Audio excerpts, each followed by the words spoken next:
My name is Steve Gill, and been clergy since 1977. I was ordained then, but I never really fit in very well. So missions became probably my strength because that was more my full calling. I got called to ministry when I was 11 years old. I was at Camp Sabina in Sabina, Ohio, with a bunch of other sixth graders. I had some quiet time and friend time, and we were told to go out and be quiet and listen for God. And I had a pretty profound experience of God. And at that point, I would articulate it not as a call to ministry in the sense of most people talk about. It's called to glorify God, is what my call was. And that could involve preaching, but once I kind of acknowledged that I'd had this experience, everybody was moving me in the direction of clergy. I'm not sure that that was the fullness. I'm certain actually today that that wasn't the fullness of everything for me. So from the time I was 11, I have thought that my life was supposed to be committed to God and to serve God. And so I did a lot of other things along the way. I had a degree in sociology, grew up in Cincinnati in an upper middle class suburban area. I was a big part of the church. I come from a big family. I have 6 children within 7 years. I'm the number 2 child. I have 4 younger brothers. It would turn out that 4 out of the 6 of us would become clergy, all in different denominations. So I was extremely highly churched on the front end. But I was mostly impacted, although I loved going to church. And it's where I actually started dating my wife as a 14-year-old. She was the daughter of the senior pastor. And we started hanging out together. And by the time I was 20, we were married. And so she's been my partner for 48 years. I would say about that, if I hadn't married her, I'd probably be dead or in jail. And if she hadn't married me, she'd be like having a boring life. And so anyhow, we were married, spent time in Atlanta where I did some seminary work. I would end up doing seminary work at 6 different seminaries. I was very much interested in the larger body of Christ and in the many ways that people experience faith without trying to corner everybody into some smaller homogeneous group. And so ministry would take me to a variety of places. I would start in a church in Springfield, Ohio, served for 5 years there. And then I would be hired and appointed to Ohio Northern University as a chaplain, university chaplain at Ohio Northern. And I was kind of in the face. I always had this kind of idea of living prophetically as opposed to kind of being always the pastoral guy, although I had lots of background in pastoral work. And I can be kind, but sometimes I need to be truthful.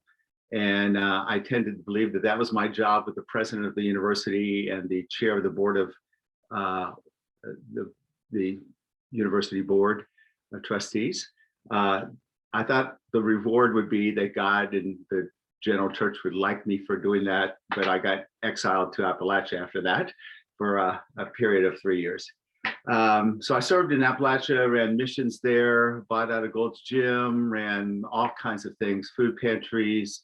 Ohio University opened an extension in our building, acquired an old building, school building for $1 on behalf of community, opened libraries, GED classes. So we did that. And then the appointment system of which I was a part decided that I should leave Appalachia and go to Hyde Park Community Church, which at that time was the largest and wealthiest church in the jurisdiction for the United Methodists. So I went from academics to Appalachia, from Appalachia to wealthy, old moneyed church. There I ran the largest singles ministry in the Midwest. Had 1,000 people a week in the program we were doing. Almost everybody I met either was in the midst of grief because of being widowed or widower, but vast majority were going through divorce, and they had been directed to Hyde Park Church by their attorney or by their counselor. So everybody was crazy. It was a extremely demanding job, and I consistently was thinking, even though I was back in the church, that the way that I was in the church was really kind of on the edge and with people who were living on the edge.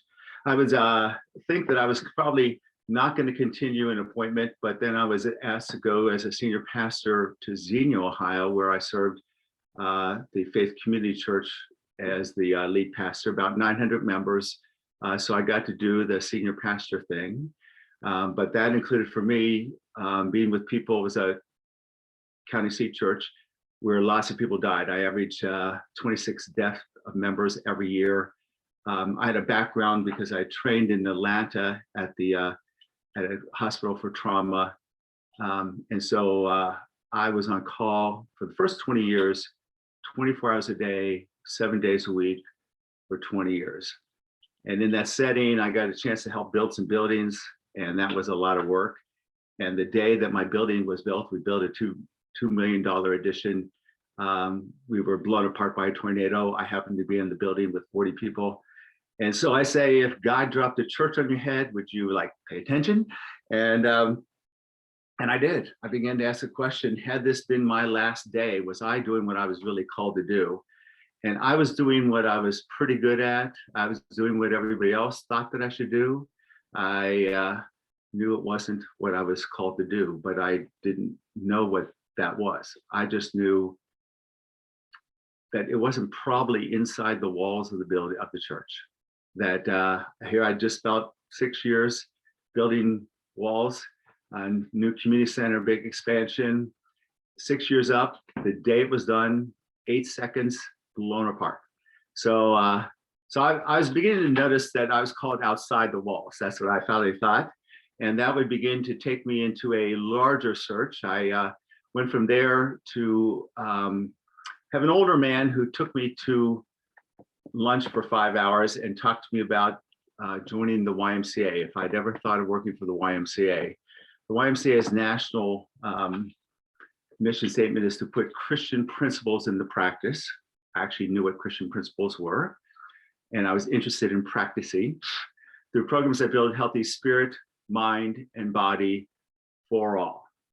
And I thought, I really can buy into this. So I had decided I had enough years in to retire. So I retired actually in 2002, which meant that I didn't give up my credentials. I just finally figured out that I wasn't the normal person they had to appoint, and I didn't match.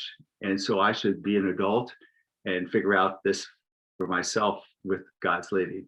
I would end up working for the YMCA of Greater Dayton, and actually got to know Pastor Dan there. He and I we were friends. Launching churches, working in areas. I did community development. I'd always lifted a lot, so I was volunteering as fitness directors in the historic African American YMCA, which was in West Dayton. And that while I was there, two girls were assaulted by a lifeguard, and the person was arrested and taken to prison for 30 years. And the woman who was the executive director was fired because she had known that there was some kind of problem, but had not called Children's Protective Services. And they needed somebody to step in. And the YMCA asked the bishop to loan me to be the interim executive director of the historic African American Y, which I agreed that I thought that was a bad idea because I was white, and everybody else in the building, I knew the building, I knew the people. So unfortunately, I did what I often do that gets me redirected. I prayed about it, and God said to me, if you're somebody's partner on a good day, are you their partner on a bad day? And this was a really bad day. In the YMCA, kids drowning and being abused is about as bad as it gets. And I would end up being the first white director in 75 years of history in the historic African American Y in West Dayton. And that was a great cultural experience, and just, even though I'd grown up interacting well with lots of different people, for the first time I would be a minority every day in the environment. And I learned a great deal about myself and about other people. I did that for a while, and finally the Y decided to put somebody who knew a lot about running Ys into that position. And I would move to community development, and I would help launch churches in brand new YMCAs. And I began to do research on childhood obesity and address the issues of the city. So I became really involved as community development director for the YMCA. I did that for 12 years in lots of research on early brain development for early school preschools, on childhood obesity, and working for the. And then I would end up retiring again because I prayed. And I'd gotten this call, would I come back and do a church thing? And I thought, there is no way I would do that. And I had been complaining about the Y not giving a woman that I worked with, a woman, because she wasn't a man, as much opportunity as the men who were getting good advancement. And God told me that if I would resign my position, she could have it. And so I one day decided to resign and go back to the church. So I've been back in the church for 8 years. I'm about ready to finish that term. I'm going to, in June, stop pastoring again. But in that time, I would begin to discover that I was around the heroin epidemic, and the heroin epidemic was really striking all of Dayton, but was very, very centralized in East Dayton in the 03 zip code. And we had a church there called St. Paul United Methodist Church. It had been there since 1883, 138 years ago. And it was in the middle of the opiate overdoses. And I asked to be appointed there. And I would end up being the last 6 years going into what was, I knew to be, an extremely volatile situation, not because it was violent, but because it was neglected in virtually every way you could think of. So St. Paul United Methodist Church is why I'm here. St. Paul is a historic United Methodist Church, been there for 138 years, sits in the Huffman Historical District, aligns with neighborhoods that are also highly traumatized, mostly things like Twin Towers, Burkhart, Springfield, Newcomb Plain, high concentration of poverty, initially poor Appalachian, but really a lot of other people come into the mix. In that time, a lot of human trafficking was happening there. The young white girls in Appalachian background were high targets for human trafficking. So the church sat in the middle of all that and was had defined itself as a mission center for decades. But had a relationship to the general church because it was able to pretty much say, we're in the worst neighborhood and we need a lot of help, and you should feel sorry for us and come down and help us. And so we'd get people who were wanting to do good and trying to help out. But what ended up happening really in the midst of all that didn't work for it was that they were always defining themselves by what they didn't have, by who they weren't, by what was wrong. And I came out of the Y with an asset development model where you're going to really look at what are your strengths and where are you. And so that was why I was there. I was there to help stop having other people define us, and for our group there to define itself. So over time, what we've done is we've created a mission statement. I thought I'd read it. It's based on 3 words: belong, believe, and bless. And St. Paul grows out of the words belong, believe, and bless. We offer a welcoming, inclusive environment where everyone is treated like they belong. Everyone is treated like they belong. I was there this morning. In this grace space, people are exposed to the teaching and the learnings of Scripture and the broader truth to be considered and contemplated. Everyone is given opportunities to share their inherent value through service that blesses others. The emerging vision is that we are called to support an individual's transformation who can then assist in the transforming of communities. So that's what we've been doing. We've been transforming a community, and we picked the very worst one that we could find because we felt like God should be there. And the truth is that the churches were all leaving. Everybody was leaving, and I understand it was a mess. I mean, like, and none of us knew what we were doing, but we knew that God could lead us and direct us. And so that's what's been going on. So out of that, we just do a whole lot of things. Let me tell you a little bit about our target groups. We, let me just say, staffing wise, we have one full-time person. She is our building supervisor. There's me and a deacon and a licensed local pastor. There are about 4 other part-time staff members. We're open 7 days a week. We serve hundreds of people every week. So here's the kinds of people we serve every week. East 8 neighborhoods. So we are in the middle of neighborhoods that have that are a food desert, that have almost nobody there. So we serve children in the neighborhood, mostly our DPS, Dayton Public Schools. We've been in the COVID time. We have been having 13 UD work study students coming and tutoring kids there at the church. We have a Hispanic population and Hispanic church that's a part of who St. Paul is. We work a lot with people who have somebody in their family is undocumented. Our local pastor is really focused, Sue Wiggum is focused on that. Addiction, we run a huge addiction program, not 12-step kind of things like most churches. We are actually inviting people in, getting them onto Medicaid, getting them into treatment, into sober housing, getting them counseling. We have every week Goodwill counselors there that we don't pay, but are there because we are in the epicenter of need. So we see volumes of people who are addicts. Many of them are heroin addicts. Again, we knew just a mile away. I worked with public health for 5 years. We were exchanging 100,000 syringes every year, 100,000 syringes. So addiction was everywhere, as it is everywhere, but it was highly concentrated there. We were there to change our neighborhood, to change people and to change our neighborhood. Addiction. So we have people who are maintaining their sobriety. Like not everybody's blown out. Some people are really sober, and we work very hard on that. We serve right across the street a low-income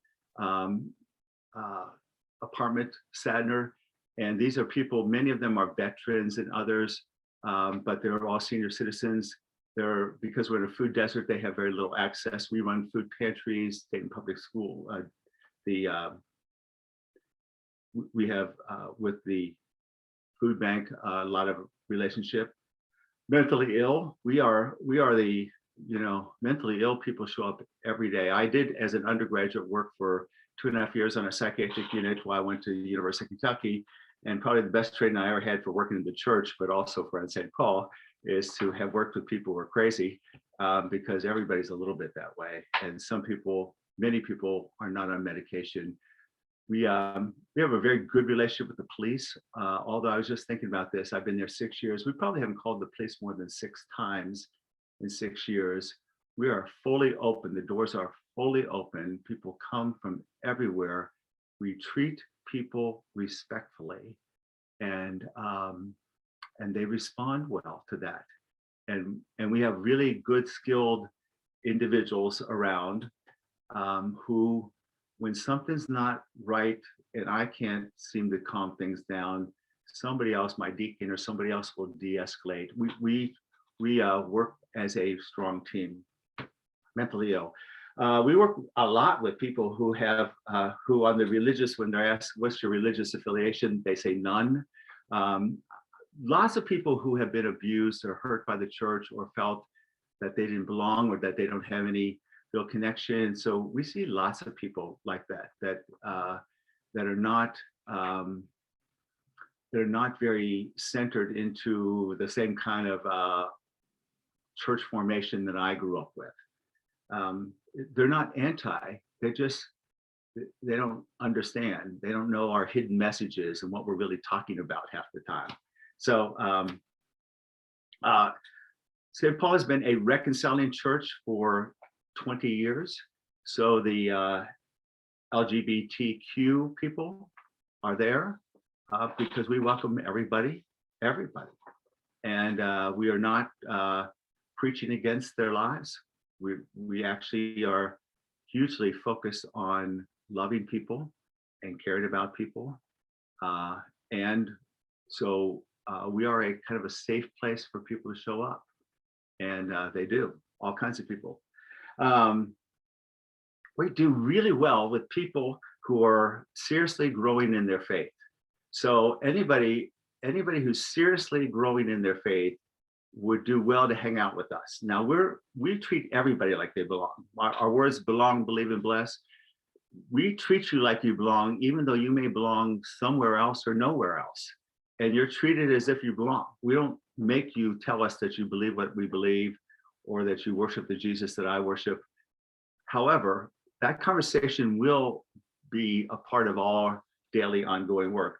But people who have kind of topped out in doing all the same jobs that they've always done and grown a lot and probably need to change their context because they've been hanging out with the same sharing group or the same Sunday school class or the same neighborhood their whole life, we find that it's really helpful to bridge people into our environment.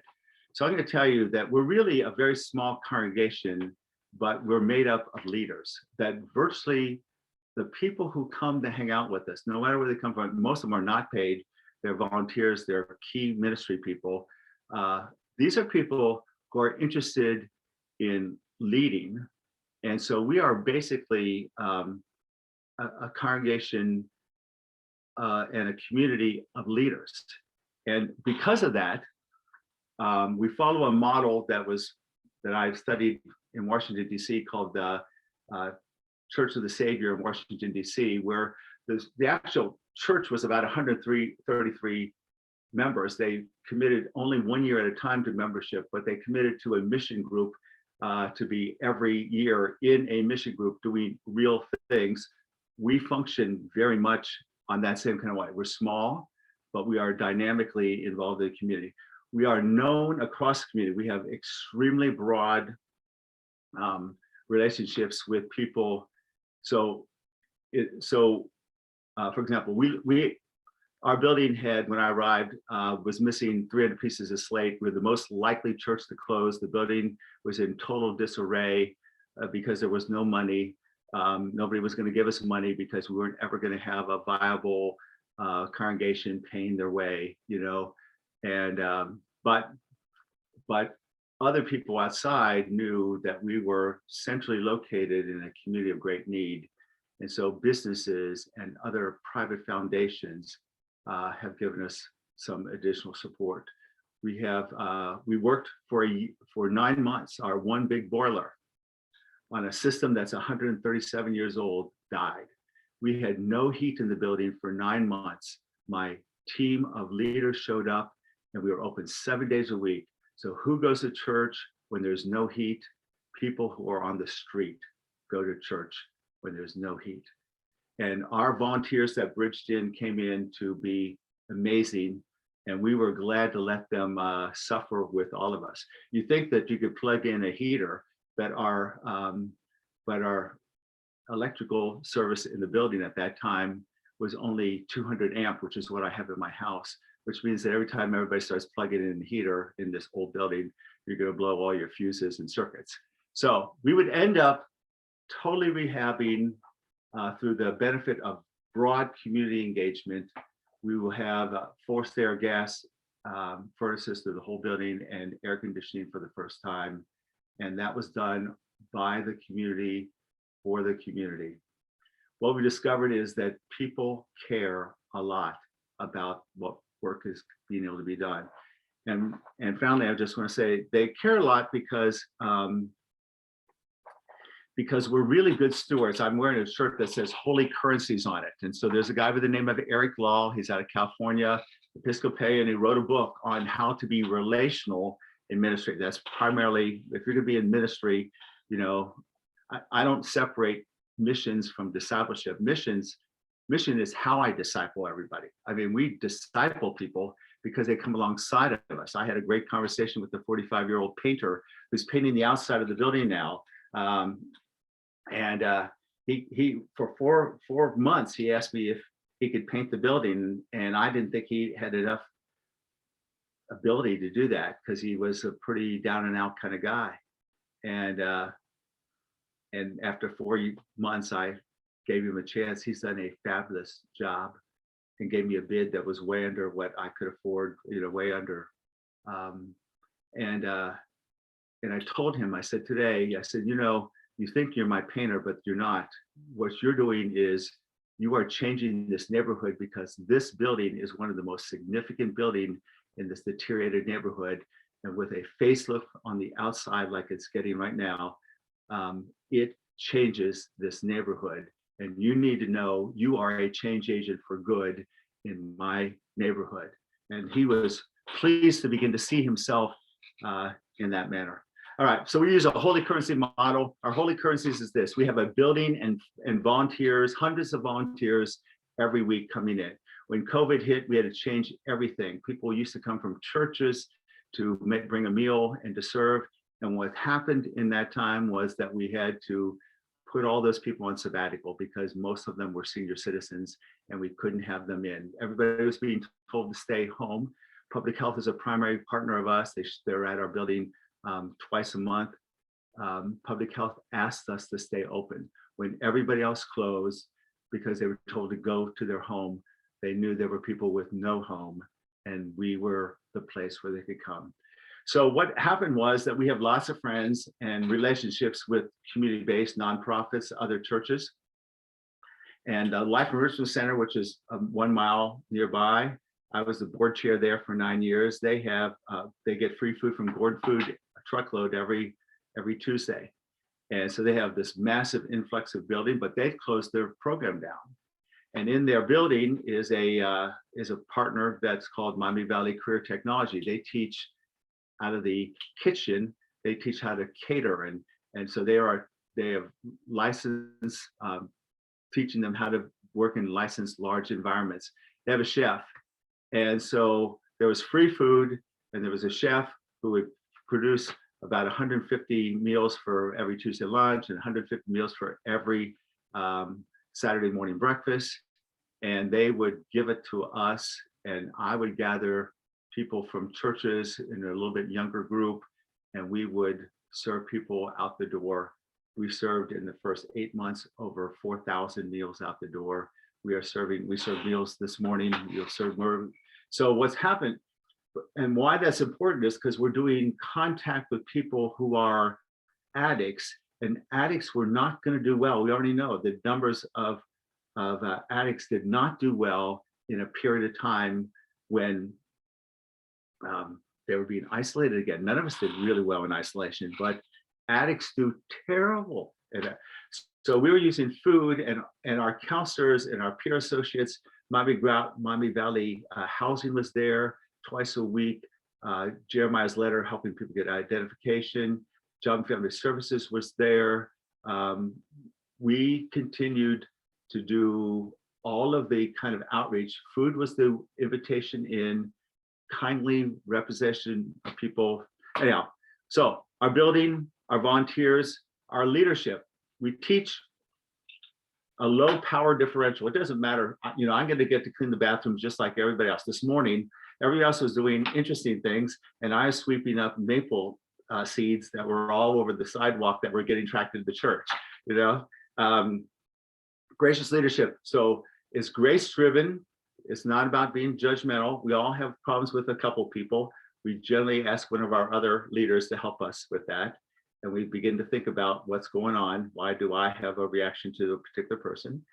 Gracious leadership, social capital. We have friends everywhere. When the Lutheran St. Paul Church closed, there was a Lutheran church in the Oregon district. When they closed, they sold their building to a developer. And at that time, that congregation, which had been serving a lot of poor people, decided that they would look at 13 not-for-profits, which included them also one church, to give the proceeds from the sale of their building.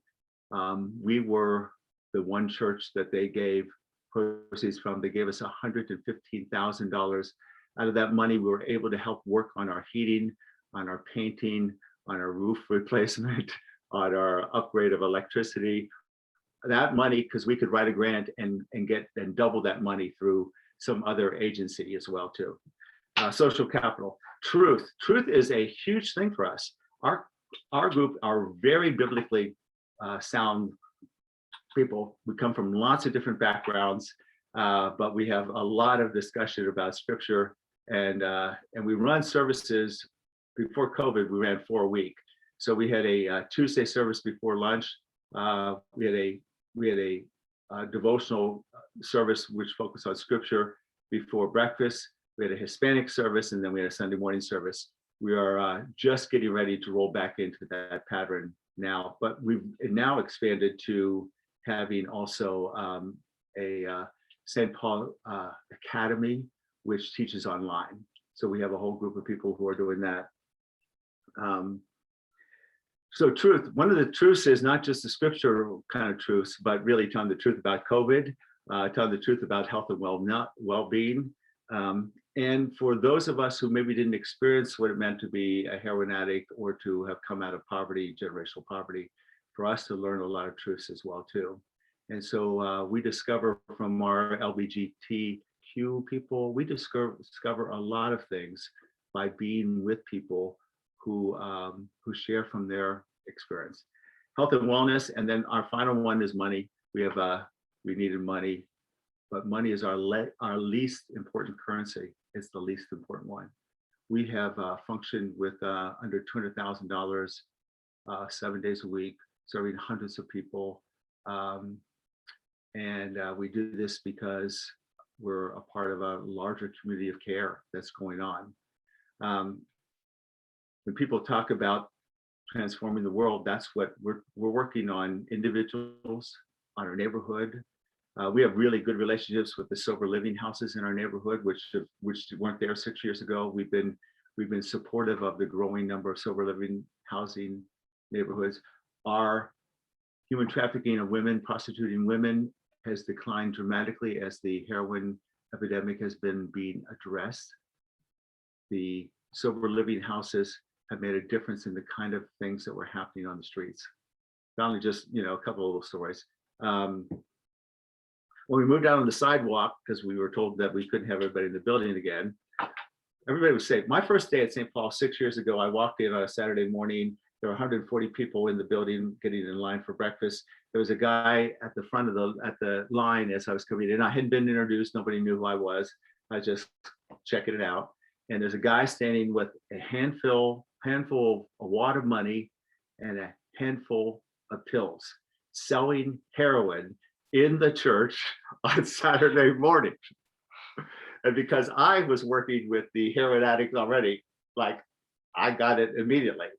And I thought to myself, nobody ever taught me what I'm supposed to do in this moment, and I decided to let him see me seeing him. And he put his stuff away. And then I watched where he went, and he sat by himself, and he had breakfast, and he left. And I talked to my leaders, and I said, I don't know if you know what's been going on here, but I just saw this, and this is never going to happen in this building again. And I'm going to tell you, we are not unkind to anybody, but it is a safe place to be. People think that we're in a place that's unsafe, but we are in a very safe place. And we're not driven by fear. And we don't worry about people with guns. One is we ask them not to bring them there. Or if they come with their big knife on them, we ask them that let us put it away for a second so they can have a meal, or that we'll take them a meal. But we are not fear-driven people, because the perfect love of God casts out fear, and we are not afraid. And but we are able to set boundaries. And when we moved outside onto the sidewalk, what was happening was all of a sudden we had all of our addicts who were still out there showing up for meals. And if you go right around the corner onto the alley, the drug dealer was hanging out there because his population had got it. we've got to expand our reach. So anyhow, we were able to tell whoever's serving outside has to occasionally walk around the corner and make sure that we're not dealing on the side of the church. Anyhow, that's a little bit it is a great place to serve. I have had 6 years. I'm not leaving because it's not a great place. I'm leaving because they're ready for something more.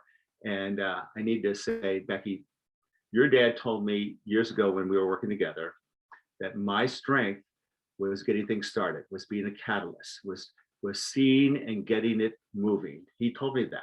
He said, don't spend your time trying to be a guy who runs the show. You're not very good at that. He didn't say it quite like that, but that's what he meant. And I have taken that for truth. He helped me understand my gift. My gift was that I could see the possibility that's there, and we could get it up and running, and I could coach the people who were doing it. And now at St. Paul, in the end of June, there is a great team of people that are willing to keep going, and they will do even more than we've done before. So anyhow, that's where I'm coming from here. So cool. Steve, thank you for sharing. Want to open it up to questions if anybody has any. You can go ahead and unmute yourself. If not, I do have a question to kind of get started.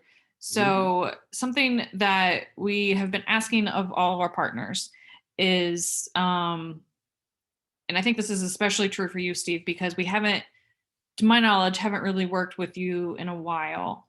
So this is almost like we are restarting what we're doing with St. Paul. So what are ways that we as a church can support St. Paul? What are some practical things that we could come and do, or what form would that support kind of take? So let me just say, I listed out targets, people that we targeted. I would tell you that the other half, all those people, and the other half of people, I target middle-class people in our local churches, because what really needs to happen is that we need to bridge these class, gender, theological gaps that exist. And so working with the poor is a good way to learn about yourself and about poor people. And so it's not just about doing a task. For years, the United Methodist women there at Tip City have served meals. Well, we put them on sabbatical when things were dangerous for us to have a lot of seniors around. So we still have some help in the kitchen, but we are getting ready to re-establish again. And so we have a large Tuesday lunch, which will have servers in the room. They have to be somebody who was willing to wear a mask, and also probably been vaccinated would be a really good thing. We've been very careful. We are very consistent. We follow public health directives on all this, but the interaction with the people flows both ways. Our spiritual life flows both ways. So for somebody who's interested in that, we have a food pantry, we have a stuff shop. So we have people that work in clothing and in food pantry work that are extremely helpful to us. If people speak Spanish, we are getting ready to do a new launch with a new program with children, and it'll include our Hispanic kids. There are about 30 of the kids that range in age that will be there. So people who speak Spanish, the kids speak Spanish, the adults don't speak Spanish. We have our kids are in school, and that most of them are able to interpret for their parent. Sometimes we have big groups that come in to do a special project. We have a lot of mulch in a playground that could be spread at some times. We would generally mix you up with some of the people from the neighborhood that we're serving as well too. So everything we would do, we would work on having people have an experience with somebody else, somebody different, not just a group coming with their group, but really some people coming who might get spread out a little bit and have individual conversations. We also we have somebody by the name of Don Beebe who tries to debrief people after they've served. So once they've served, we have somebody who says, hey, what questions do you have? Who did you meet? What did you notice? We spend a lot of time believing that we're a teaching parish as much as a servant to the community. And we actually believe that the people who are not in our neighborhood have a lot to learn and a lot of truth to discover as well. And so it's for somebody who's, it's a safe place to be. Let me just tell you, people who are anesthetizing themselves are not very dangerous to you, you know. We've called 6 people totally open. 6 times the police have been there in the 6 years that I've been there. So this is not, it's a poor community, but it's not unsafe to be there. People appreciate the fact that people come to serve. So those would be some things. And I don't know, you might have other things at times that you're interested in, but our academy, we have a spiritual academy led by Beth Vinoli, and that has monthly, or it has weekly meetings, Wednesdays and Saturday mornings, and that group is another way to be involved online. So it wouldn't be having to be there, but maybe to decide to be online. They do a lot of studying and some projects, help people think through how they're going to serve in their own context. Awesome. Thank you for that. Because I think something that that my dad and I have been talking about a lot is, you know, we're going to hear from Pedro in a minute about how people can go, you know, across borders and help and see sort of a community of people that just have very distinctly different lifestyles than we have. But the thing is, for some people, that there's barriers to something like that of going overseas, of taking a whole week, but there's still the opportunity for us in Tip City to go 10-15 minutes away from our homes and still be able to kind of traverse into a different type of culture, into people whose lives are also completely different. And St. Paul, I know you guys are, like you said, you're right in the middle of it. And we have a couple other partners in Dayton as well that Dad and I are just really excited to be able to have those opportunities for people who aren't able to go overseas, but still want to experience that shift in culture. So let me just say, you know, so I'm a longtime pastor and I'm an old guy. I studied with James Fowler, who is a faith development person, kind of internationally known. There are stages of faith growing. Many people love their home church, but need to get out of the nest.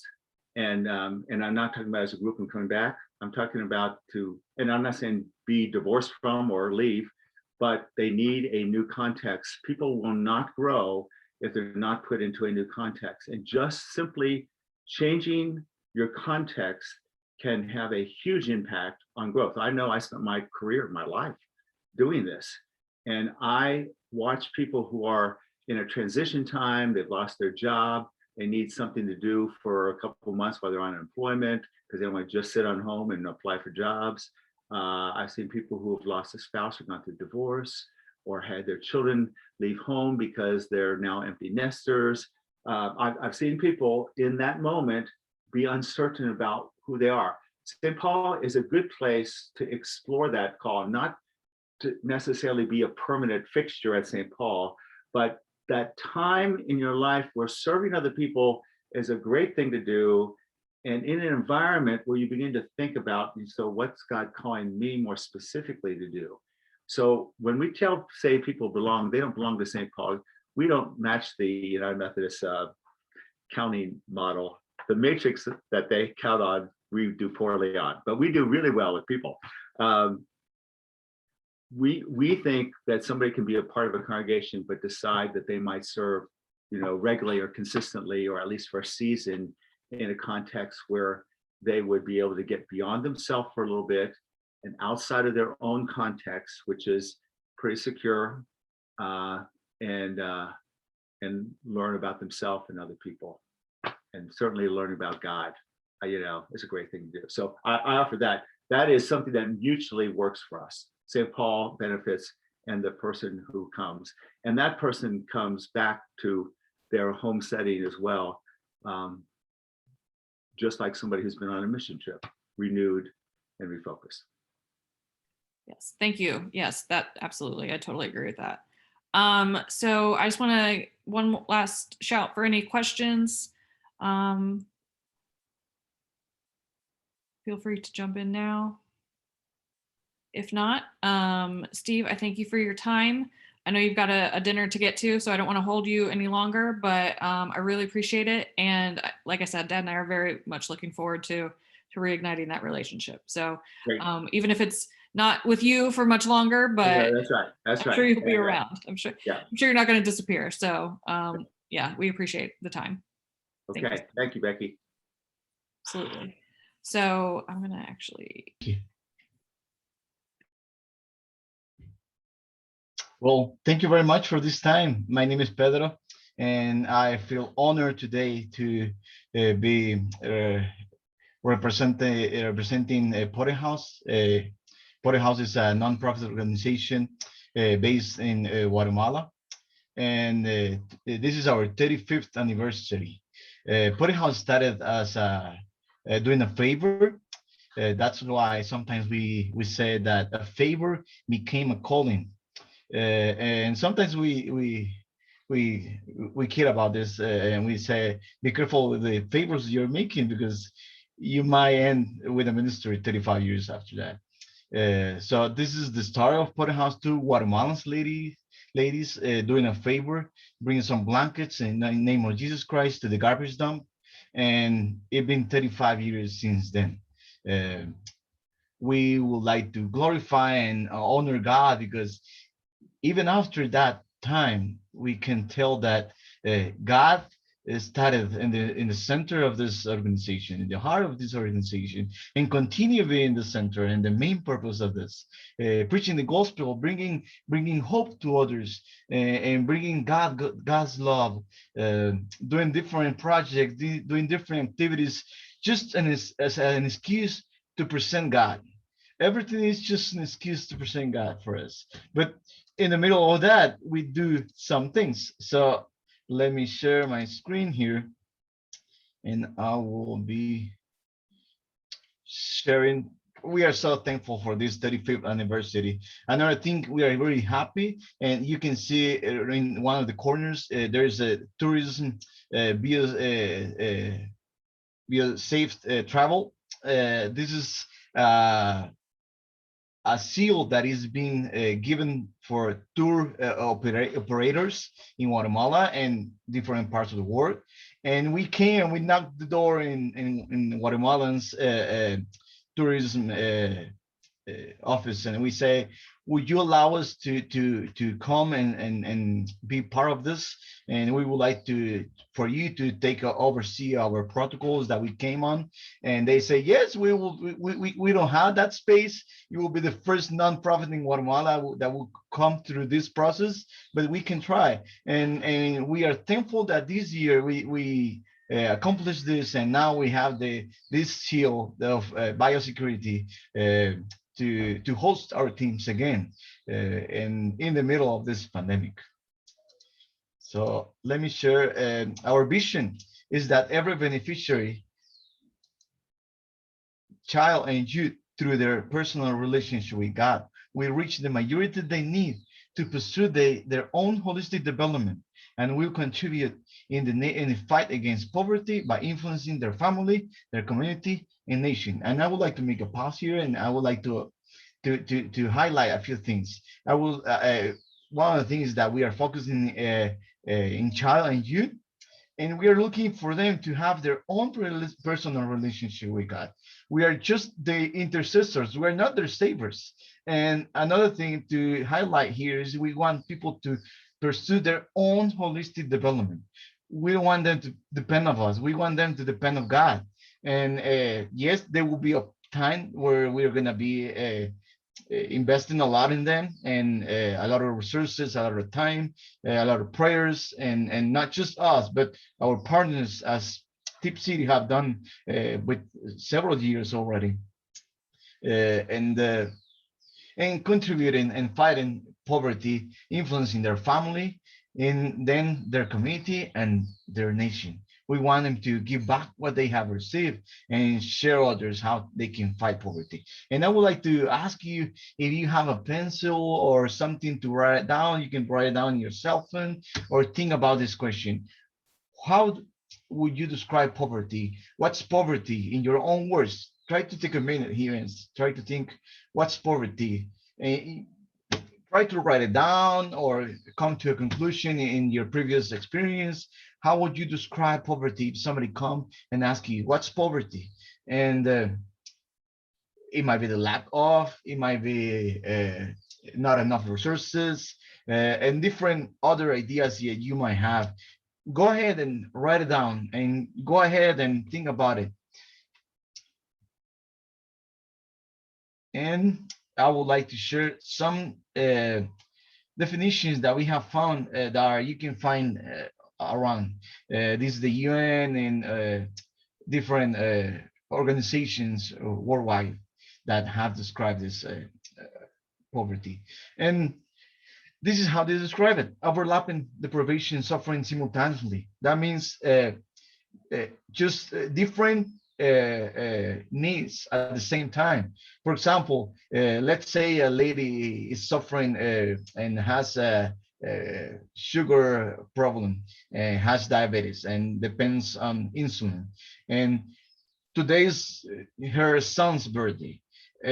She has to come and make a decision between the important, which is her son's birthday, and the emergency, which is the insulin. Otherwise, she could be in problems. So this is overlapping deprivation and suffering simultaneously. People have to decide from the important to the emergency, and that's the different areas in their lives, like doing savings or projecting their lives in different ways. It's not enough to do that. Living with less than essentials needed to lead a decent life. This is the UN in 2018. This destitution of food, clothing, and shelter. Struggle to pay for essentials and to participate in society. And here I would like to ask another question and to try to think, how long do you think it takes us to fight poverty in an individual or in a family or in a community or in a country? How long do you think it might take us? Does it take us a few years, a decade, a generation, a few generations? What would you think about this? If you are writing down, go ahead and write down your thoughts. It will take you, I don't know, 1 year, 2 years, and try to think about it. And meanwhile you're doing that, I would like to share Porterhouse perspective of poverty and how do we address poverty and after 35 years. And when I heard this, I heard this 6 years ago when I came to Porterhouse as a staff member. It was amazing for me. It was good, so I can adapt some of these situations in my own life. And we divided poverty in two different ways: an individual being and a society being. And it's we see it. We are not saying that this is how it has to be. This is how it has been working for us for the past years, and this is how we address poverty to the communities where we work. And you can see the poverty in the 8 forms of poverty at Guatemala, where we work at Porterhouse, starting with the more important one. And this is crucial for us: spiritual poverty, the lack of a relationship with God. And I would like to come back to the question I made in this slide before this one. And if I come to you or to a neighbor or somebody to ask them if they know Jesus, and I start preaching to them and I start sharing about God and the good news, and to be trusting in him in any problem they have, and if they receive Jesus in their heart and they depend on him, how long does it took me, right? It might take me 1 hour, 5 minutes. And yes, there's a development that has to be and a follow-up that has to be there, but we started in 5 minutes or 1 hour. And let's say intellectual poverty, it might take us 20 years, 10 years to fight this poverty. And it comes again with different areas of poverty, and facing different areas of the person, individual, people that just give up.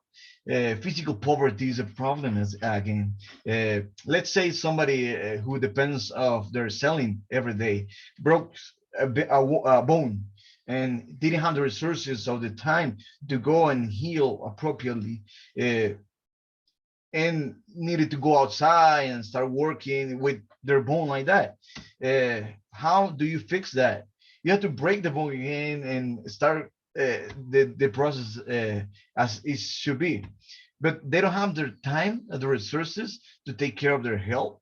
They don't have that. They don't depend of a salary. They are part of the informal economy that needs to be waiting and hoping for the day. They live day by the day. And then we can see some forms of poverty as a social being, as a family, the poverty of support network, a society, the poverty of civic involvement, and the most common one and the most obvious one, the economic poverty. And this is my thought. I think if we fight the first seven, the number 8, it will be really easy to fight and to come and help somebody and to face this problem. And I have another question. And if you're writing down, please try to write down how does the success looks like in an individual, or again in a family or in a community, or let's say in an individual, in a person. How does success coming from poverty means? How try to describe it. And I will describe a scenario that for you. Let's say this lady that came through a non-profit organization, and was able to receive different opportunities, and made it all the way to high school and finished high school and got a bachelor degree in another country, and came back to Guatemala and is speaking maybe 2 or 3 languages. It sounds like success, right? But let's try to another scenario, and let's think about this young man that finished high school, and then he's look for a decent job, and meet a lady, a young lady, and got married, and have some kids, go to church, serve others, give to others, and he provides to his house. He take care of his wife and his kids, and he preach about the gospel. It sounds like success as well, right?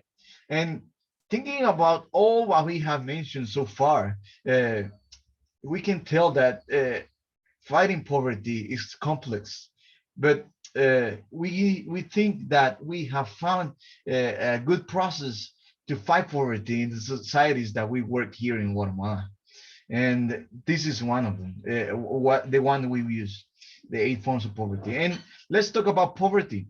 Poverty in Guatemala, 30.5% of the population out of 17 million Guatemalans live in extreme poverty.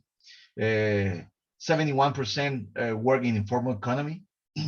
50% of the children suffer growth stunting, not just in their measures, but in their brains being developed. The average of year schooling is 6. And let's see about the effect that COVID had in Guatemala after this pandemic. 250 to 280,000 became extreme poor. Income reduced in the 71% of the people that is part of the informal economy. Their income was reduced 50%. The 3 acute malnutrition. It tripled the malnutrition in Guatemala. The average of kids going to school drop rate increases by 9%. And I would like to share a little about the work model at PHA Potting House. And this is our work model. We have 3 community centers located in 3 regions in Guatemala. And this is how something we came as a conclusion some time ago. And we noticed that we have been drawing a smile in our map. You can see the Western Highline is the brand new community where we have been working right now. Guatemala City in the middle and Chiquimula to my right. And you can see that we have been drawing a smile in the country. And that's something that we have been highlighting and exciting about. So this is Chiquimula, and talking about poverty in Chiquimula, 71% of the poverty, people live in poverty over there. 41% live in less than $190 a day. They are in stage 3 of crisis status of food security scale. And this doesn't mean that we don't have people in the scale, or in this scale in stage number 4. You can go and look at it in the web. I can send you the link if you want, but you can see at the map, there's some part of the population that is part of the 2%, the stage number 2, stage number 3, but this is the one that has the more people in stage 3 of crisis status of food security. 27% of people cannot read or write. Secondary school enrollment rate is 16%. There's a community where we work, it's called Altamira in Chiquimula, and they don't have high schools over there, so they need to travel to downtown Chiquimula, which is not that far. It's like maybe 20-30 minutes away, but they don't have enough to send their kids paying like 2 or 1 quetzal every day to go to Chiquimula and come back to their houses. So they just finished elementary, and that will be it. 22% of all births belong to teenagers and mothers. And this is one of the communities that we are so excited about. And the west area of the country. And this is called Totonicapan. This is the name of the state. You guys call it states, we call it departments. So we have 22 departments in Guatemala, and Totonicapan is one of those. 74% of the people live in poverty. 23% live in extreme poverty, less than $190 a day. 7 out of 10 children under 5 suffer chronic malnutrition. 21% of all population cannot read or write. High school enrollment rate is 14%. Marriage for girls under 16 is common practice. It doesn't sound nice, but that's the reality over there in this area of the country. And this is part of our model, and here I would like to pause and try to come back to the 8 forms of poverty, if you remember those. We have 5 programs that address those 8 forms of poverty and try to fight those 8 forms of poverty in different ways. So the community center is the physical space, the building where the process of transformation takes place. We call it develop, empower, and multiply. This is the physical building where kids can come, their parents or different people that in the community can come to receive the blessings God have for them. And this is the model I was sharing with you. It's called develop, empower, and multiply. And just to clarify, this area of develop, this is where we invest the most of our resources and time and effort. And let's see, like a little, like a baby. At the beginning, you need to feed this baby. You need to teach everything to this baby. You need to teach him how to walk, how to express himself, how to talk, how to so on. As life go on, kids start doing things by their own, and it's funny how to see how kids do whatever parents are doing. They just repeat what you're doing, and this is the empower stage. It's come and see how we do it. And then we had the multiply effect. And this is the fact that we would like to have in our communities. Whenever they reach the majority they need, they can give to others and impact their family, their community, and the nation. And I would like to just to share a little about 2020. It has been challenging. We are used to have several groups coming and helping us, bringing our programs to a different level, and allowing us to be that bridge of blessing from God. So, but however, in the northeastern of the region in Guatemala, we have been able to serve 4,175 treasures. In central region, we were able to bless 23,639 treasures. And the western region in Chiquimula, we have been able to bless 5,015 treasures in 2020. And there are big news and updates for those who have come before. There are different things that there are some things that have changed, and we are looking forward for the day you can come and see all the blessings that God has provided us in the middle of the pandemic. And for example, in Chiquimula, we have water. The well is done. And we are so thankful for this dry corridor in Chiquimula for people that is lacking of water, so we can come and bless them in different ways with water. And these are some updates how we have been adapting to this situation. And you can see some of the kids pictures. You can see it, our elementary kids. What we have done is that we're inviting every kid to come to pick up their lunches. And one grade stayed in during the week, and the rest of the kids go back with their lunch back home. And let's say on Monday, first grade stays. On Tuesday, we had second grade staying, and the rest of the group of the grades going back home with their lunch.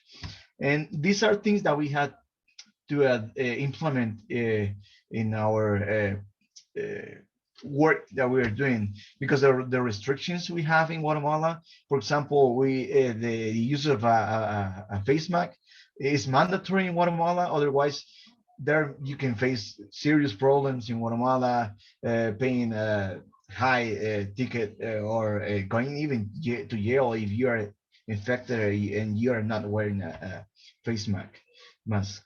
Also, the number of people that we can gather together in one place, depending on how many meters, square meters we have, it's limited. So this is one of the reasons why just one grade in elementary group of students are staying at Porter House. And the secondary students are coming to take their classes online.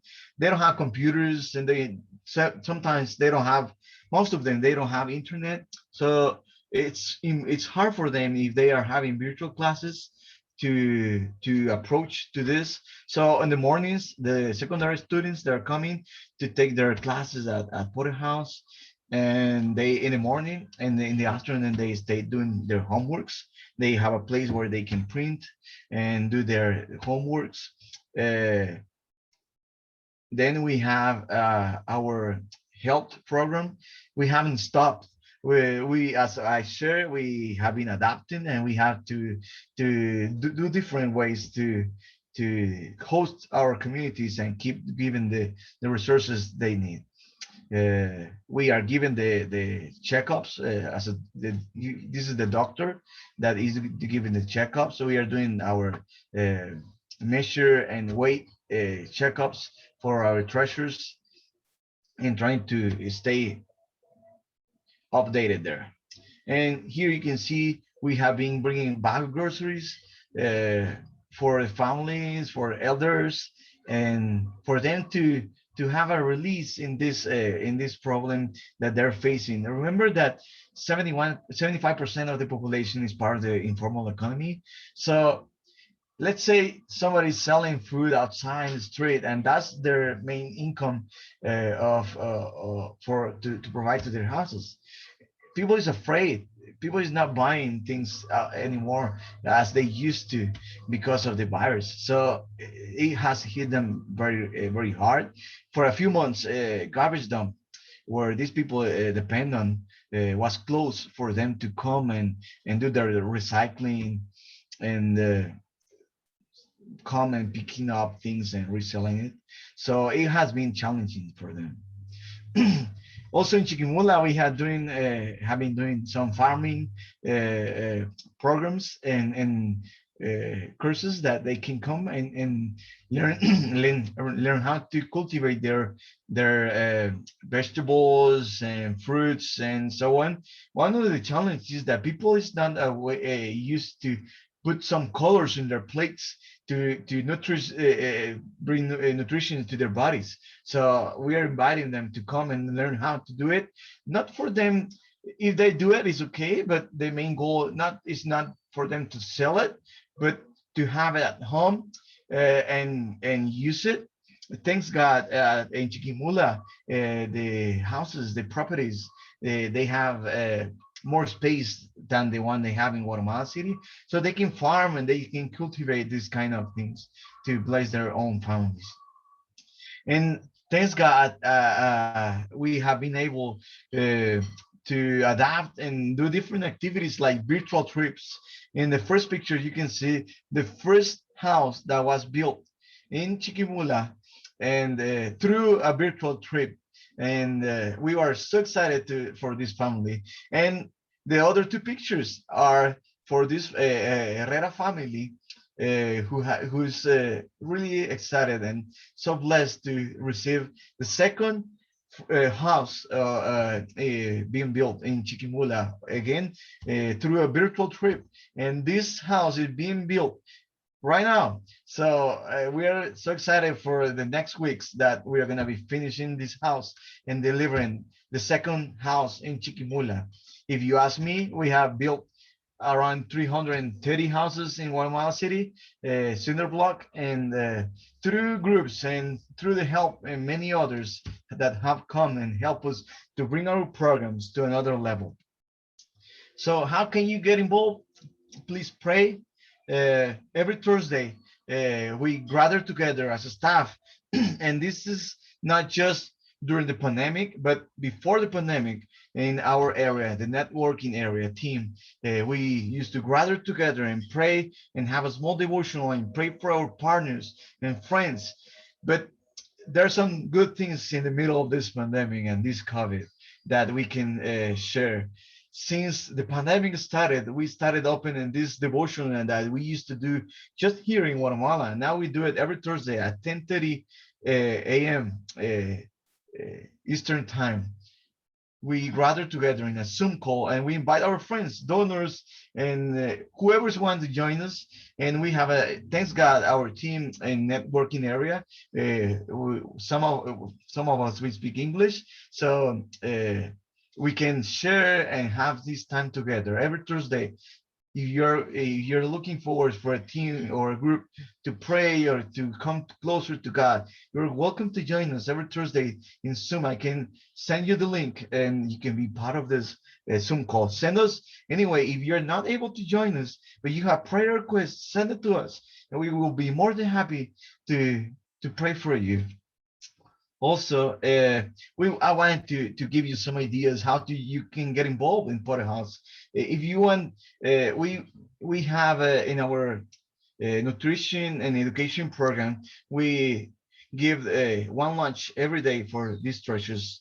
So if you want to bless a treasure with a lunch, you can give $60, and that will help us to feed one of these treasures from Monday to Friday. With a lunch. Sometimes this is the only complete meal they have during the day. So I will encourage, if there's something you're looking for to invest, this is a good way to invest. If you want to bless 25 kids, it will be 1,500. A bag of groceries, as I was sharing, is a big need for families, and this is the cool part about this, where you have a partner, a strong partner at Porterhouse that will go as far as the family or the community need it. We don't want to create dependency, and we will give this bag of groceries, and we will have a relationship with them, and we will help them to go out of this situation and give them opportunities so they don't have to depend on of us or you or any other organization, but depend on God. But in the middle of this situation where they cannot provide their house, please, if you can consider $25, it will be the cost for one of these bag of groceries that will last around 15 days for a family. Or if you want to bless with 20 bucks, you can give $500. Medical services, as the one I was sharing, you can give $50 to bless one patient, or 2,500 to bless 50 patients. In the middle of this pandemic, Guatemala's hospitals, they have been overcrowded, and they're not receiving more patients because they don't have space, they don't have the resources. So people are struggling because they don't know where to go. And we are thankful for this opportunity so they can come to Put a House and receive their checkups. If you want to build a relationship with one of the treasures and have a close relationship through letters, you can sponsor one of these kids and start talking to them through these letters. What will you be doing for these treasures, and how much will be? It will take $39 to sponsor one of our elementary kids, and $70 to sponsor one of our secondary students, and we need 3 sponsors per each to cover the needs that we are providing. Right now we have 250 kids in Guatemala City. Let me check. I remember. I forgot. We have 35 in Totonicapan, and we have 20. Sorry, we have 23 in Totonicapan and 35 in Chiquimula. And through this, you can give them the resources they need to have Christian values and principles, education. Why is the difference of prices or cost? Because we send our secondary students to a private school. Public school in Guatemala is not that good, and we want them to have, at least in the secondary students, to be prepared if they want to go to university, or if they don't, they can have as much tools they need to face the world. So that's one of the reasons why it's cheaper to sponsor one of the elementary. And you will be providing lunch to these kids, bag of grocery, checkups, clothes, shoes, different needs that they have during the year. Another cool part is that if you are thinking of going to visit a nonprofit like Guatemala and Put a House, please come.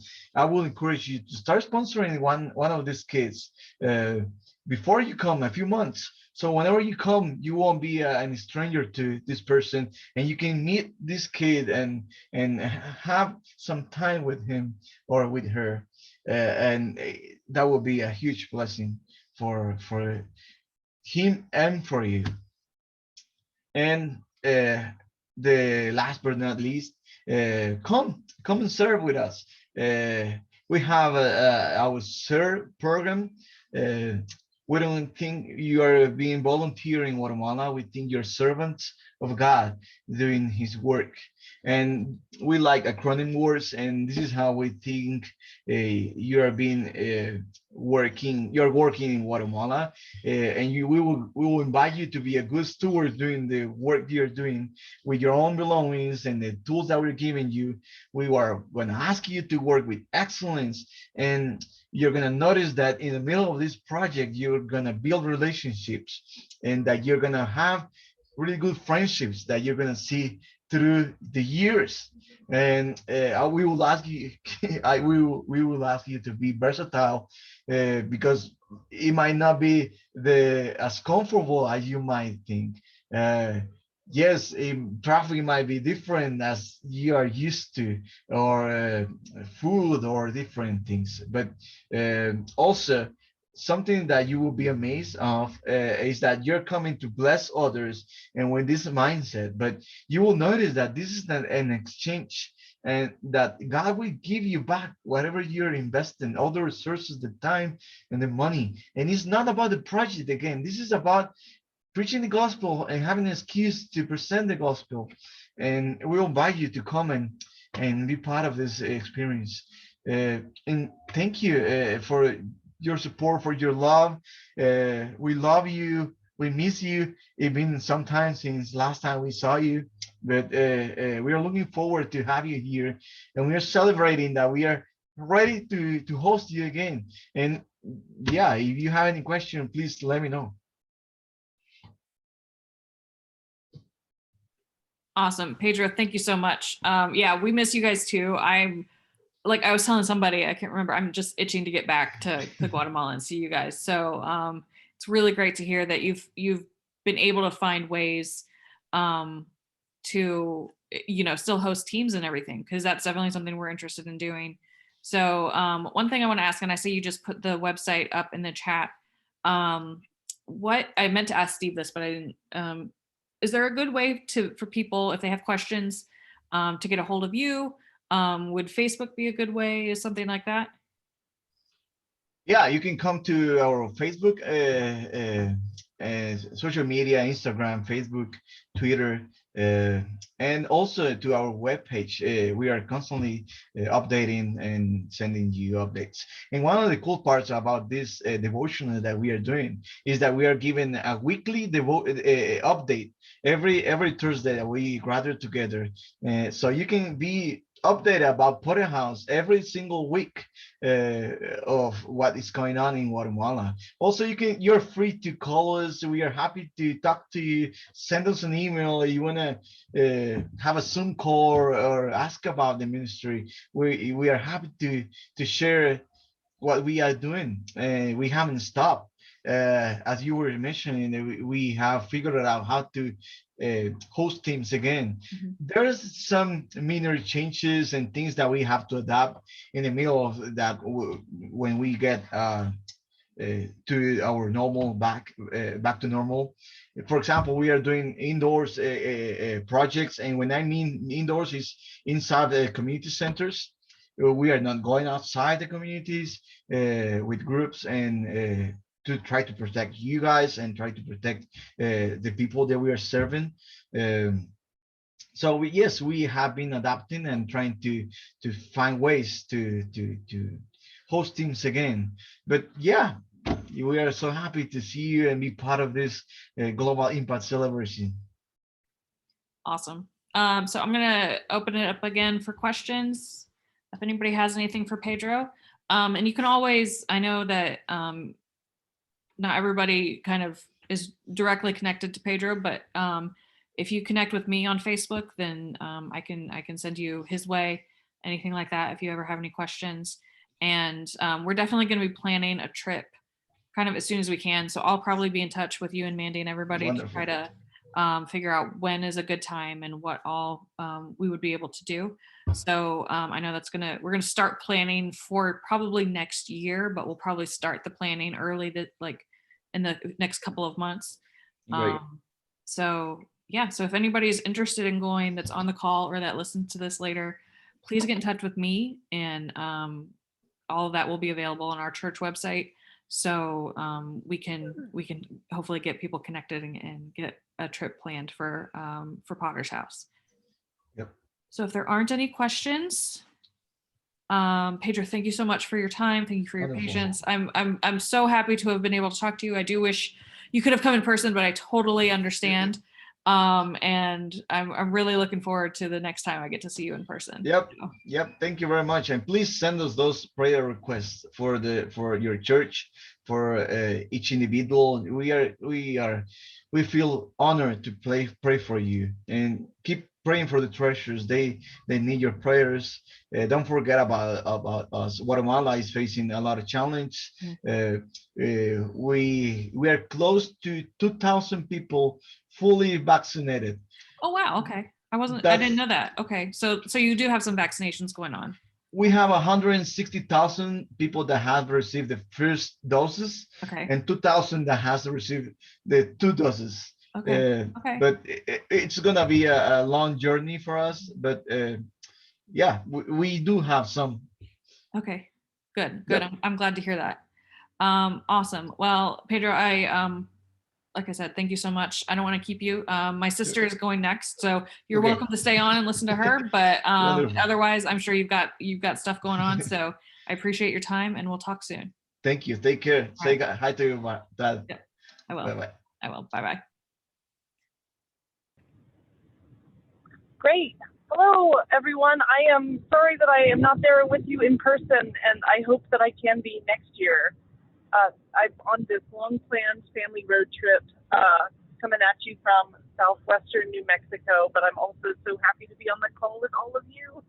So I'm just going to tell you a little bit about my work and how it led to the creation of Ohio Prison Arts Connection and the work that we are actively engaged in doing right now, both during and in spite of COVID.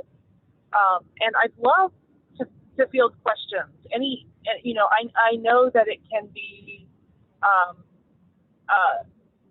sort of a big set of subjects to think about working in the context of the justice system or in the carceral system, and why you would use the arts as a strategy for doing work, building community, and helping people to transform themselves inside of prison using the arts. So I would love to hear your questions about that. But just a little bit of background about me. I've been a theater artist my whole life.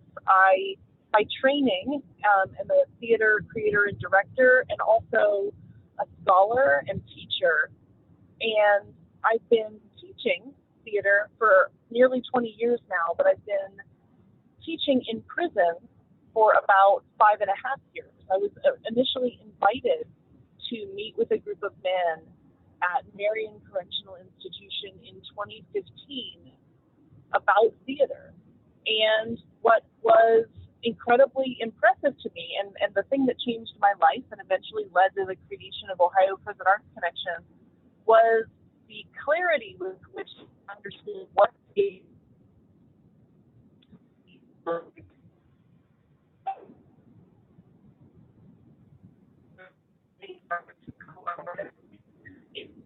Jess, you're breaking up pretty bad, so I don't know if you want to just repeat that last part. Sure, yep.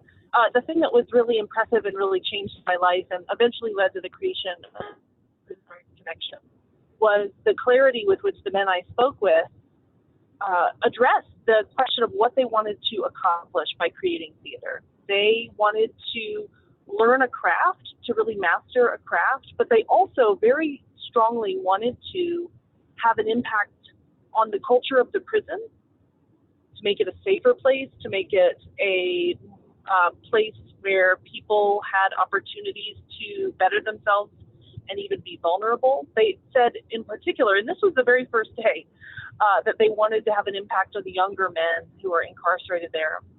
And then lastly, they wanted to have an impact on what people on the outside think of when they think of prison. They wanted people to have an expanded narrative of what's possible for someone with a felony conviction. And they made the case to me that theater was a way to do that, because it was an opportunity for them to come together to create something and to create something meaningful that could impact others. And so that's what we started doing. And I developed a strong company in conjunction with a community center inside of the prison. We started to do productions, and I started to recognize that there was a real gap in our state for supporting the people who make this kind of work possible. And I really started to collaborate with other people, including Donna Collins, the director of the Ohio Arts Council, the state agency that funds art in every county in the state, all 88 counties. We started to recognize a gap in supports for people who make these kinds of programs possible. So we started by trying to understand who's doing this work around the state and in what context and with what kinds of supports. We started to bring people together to understand what their needs were, what the needs of the people incarcerated that they work with are, and how the situations are different from place to place. And that really led to the formation of this coalition of people around the state. So I teach theater in prison. We work with a woman who teaches poetry to juveniles who are incarcerated in the adult prison just outside of Columbus called Correctional Reception Center. She teaches poetry and creative writing to these kids in segregated housing inside of an adult facility.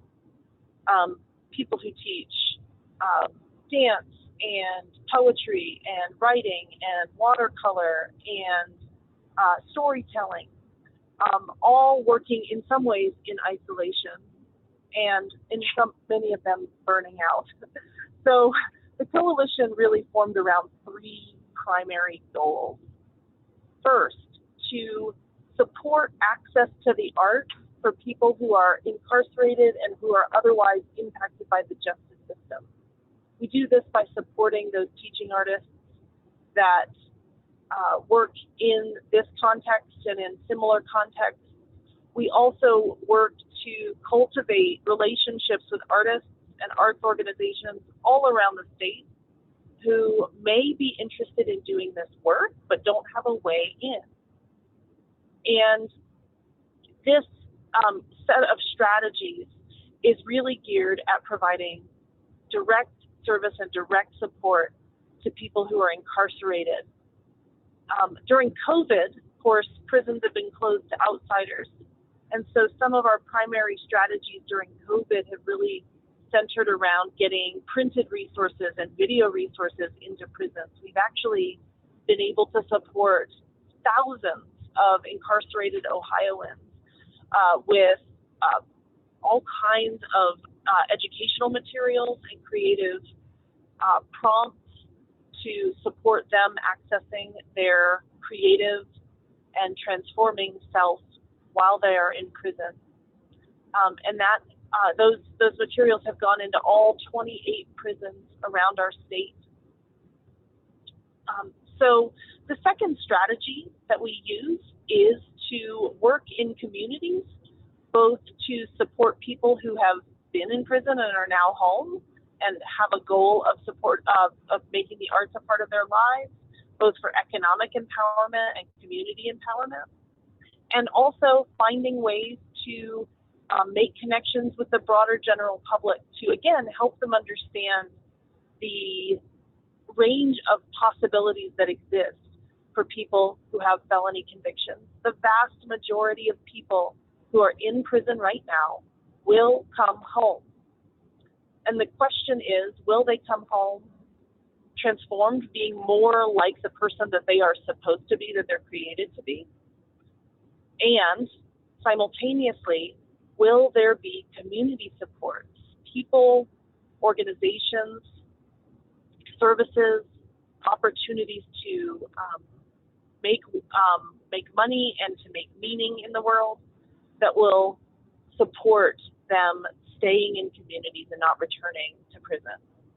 So that really requires work on both sides of the wire. Require work transforming the story that we all think of out here when we think of people with felony convictions that look like for and we'll see can that out. Jess, I'm losing you again.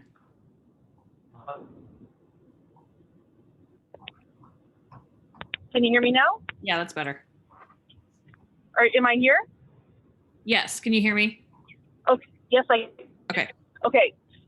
So just to speak a little bit about narrative shift. One of the amazing things that the arts can do is help people open up their empathy and open up their thinking about what's possible when they can see really excellent work created by someone who's incarcerated, who is working to dig deep find meaning and share it with the world and try to have a positive impact on the world. That can be really transformative for individuals and communities here on the outside. And then the third thing,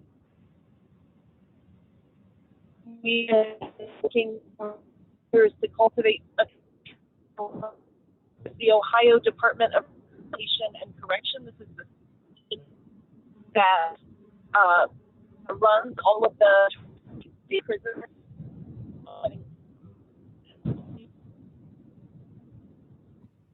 Incarcerated and also under supervision, parole, probation, and so forth.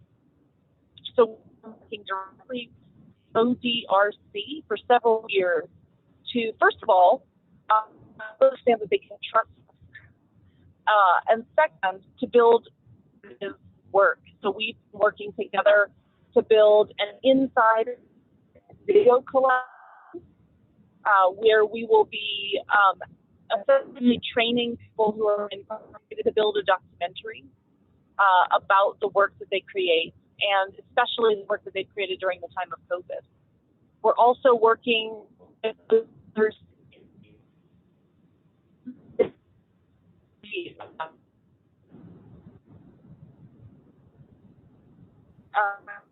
Jess, I think I've completely lost you at this point. Okay, can you hear me? Yeah, but I think just so we, maybe in case we lose you completely, I do want to just give people a chance to ask any questions that they may have. Yeah. Abby, I know you're on and you are interested in this topic in particular. So definitely if you have any questions for Jessie, if you want to go ahead and ask those now. And then we'll see if she has more to share after that. But not to put you on the spot, Abby, but if you do want to ask any questions. If not, Jessie, can keep going. Oh, yeah, absolutely. You're also, Abby, you're totally welcome to reach out to me after the fact. I'd love to talk. I don't know where you lost me. But I will. You're kind of going back and forth. John Everson is also on. He has a question. Hello. Okay, great. You had mentioned that there are some materials that have gone out to all of the prisons throughout Ohio. What are some examples of some of the materials that have been distributed? Great question. We have worked with arts organizations and individual artists all around the state. So we just earlier this week packaged up a compilation of 40 pages of materials that include music theory. A lot of people in prison are working not only to create music, but to learn to read and understand and compose music. We also have prompts, poetry prompts from the Ohio Poetry Association, and a range of art education materials and skill building from the Akron Art Museum. So that is just in our most recent volume 5 of the Creative Care Package. We, during COVID, sent 5 volumes out, thousands of packages going in. So a lot of the prompts are writing prompts, others are drawing prompts. We've even had some sculpture prompts and origami prompts, there was even a group of dance prompts. And we've heard from one institution, Dayton Correctional Institution, that one of the units worked together to choreograph a dance. They were under quarantine when they made the dance together. So they haven't been able to share it with us, but I've gotten to hear back from some of our staff contacts about that. Thank you for that question. So Jess, I know you and I have talked a little bit about this, but something that I like to ask the partners is how can we as a church support you in your work? That's amazing. Thank you so much. I just want to, I heard Pedro speaking to this before I was on, and he was speaking to the need for prayer. And I would first and foremost ask that you pray for people who are incarcerated, who many of whom continue to be under quarantine and some level of limited movement. Now 15 months, 14 months after the pandemic began. Many of them have not had a visit from a loved one, other than occasional phone or video visits. And almost all of them have had access to no educational programming in person since March of last year. So first and foremost, I'd invite you to pray. I'd also invite you to pray for the teaching artists who work in this context. A lot of those people are trying to get resources and tools to the people they work with, and it has been difficult. Another thing I want to mention is if you are interested in getting your hands involved, we're here in Ohio, and we are doing these pretty regular package building sessions where we're getting a group of people together to literally assemble the packages that we're going to deliver to the prisons. So that would definitely be something that you could get involved in. And finally, I'd mention that as we approach, hopefully, the end of the pandemic, we're going to be looking to some in-person events, including art exhibitions, readings, and so forth. So I would welcome you to attend. I would welcome you to potentially volunteer to help support some of these events, whether it be through hanging artwork or through delivering flyers or through staffing a table at an art opening. All of those would be amazing options. At the start, at least. Yeah, definitely.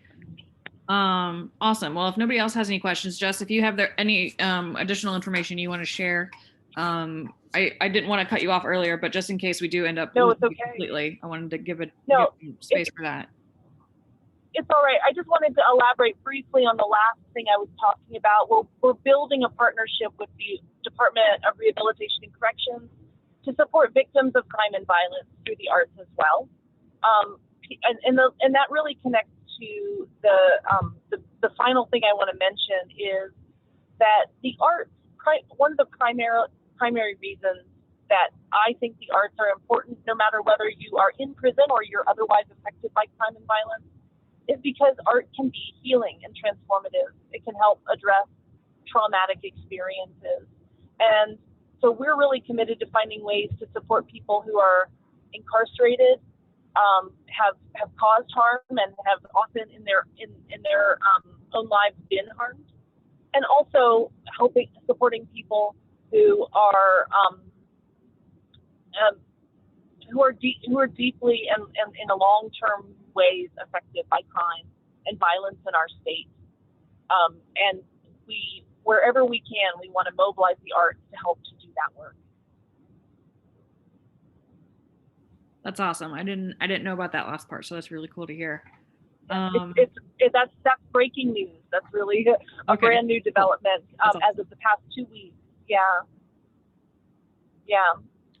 Awesome. Well, if so we have Abby, John, and Nathan, Jess, are on the line. So Great. if they have questions for you, how can they get in touch? So yes, you can email me. Becky has my email address. You can also find us on Facebook and Instagram. On Facebook, we are Ohio Prison Arts Connection. And on Instagram, we are OH Prison Arts Connection. We speak there a lot about an ongoing conversation series and other events and programs and pieces of news around the state. We also have a newsletter that you can subscribe to if you go to our website, ohioprisonartsconnection.org. I'd welcome you to stay in touch in all of those ways.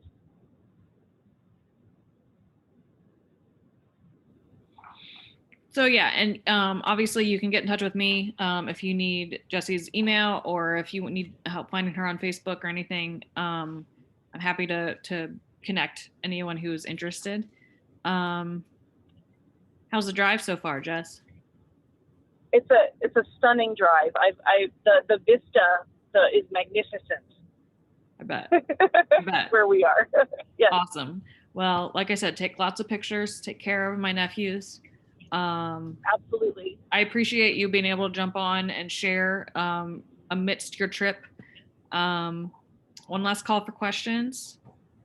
Yeah. It's my pleasure, and I can't wait to be there with you in person next year. Yes, definitely.